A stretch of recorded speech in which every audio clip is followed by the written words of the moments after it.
guys, it's Amy and welcome back to my channel. For today's video guys, tuturuan ko kayo ng 100% natural and effective way para mapaputi or mapalambot yung ating mga kamay at paa. Isa kasi sa mga problema ko aside sa paa ko is yung kamay ko. Medyo hindi kasi maganda yung mga daliri ko.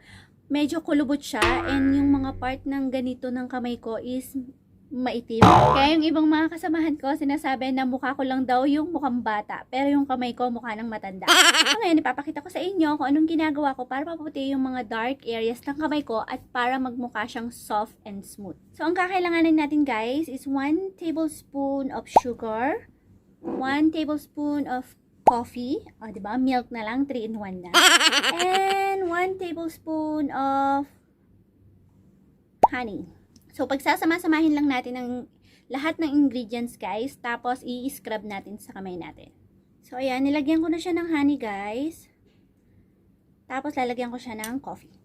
Ayan. Tapos, imimix lang natin siya.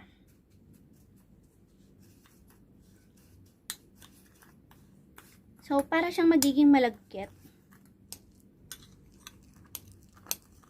Ayan. Mix niyo lang siya.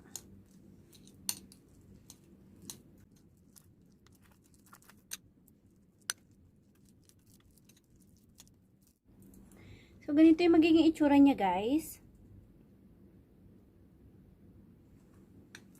Tapos, pwede na natin siyang start na scrub sa kamay natin.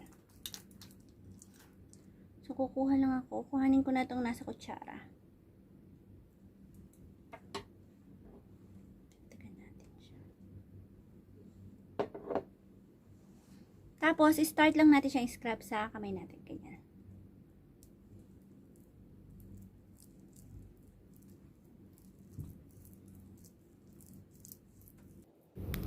So sugar guys is one of the best exfoliator that fights skin aging in a natural way. It also hydrates our skin and keep the moisture within. Habang ang coffee naman guys ay may anti-aging benefits. May vitamin B3 rin ito para sa skin cancer. Maganda rin ang honey sa balat guys. It nourishes damaged skin para mawala yung mga scars. Tumutulong din ito para mag-open up yung pores natin para mas madali nating ma-cleanse ang skin natin. I-massage lang natin to sa kamay natin guys ng circular motion. Mga 1 to 2 minutes okay na.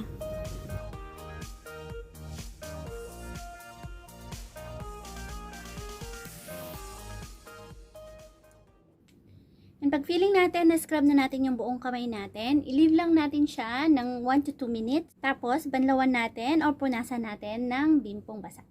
So, after ko siya hugasan guys, ito na yung resulta niya.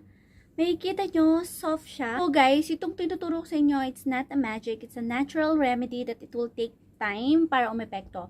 For best results guys, pwede nyo itong gamitin every day or every other day para makita nyo yung resulta talaga niya. Tapos, sa gabi, ang ginagawa ko lang, nilalagyan ko siya ng petroleum jelly and nagsusuot ako ng guantes para ma-moisturize siya the whole night. So, pagising ko sa umaga, talagang moisturize na moisturize yung hand ko at the same time, nakakaputi siya. So, subukan nyo na rin to and comment down below kung nagustuhan nyo siya. I hope you enjoyed this video, guys. And if you did, please don't forget to give this video a big thumbs up. Please share and subscribe. Magkita-kita tayo sa susunod kong video. Maraming salamat. Bye!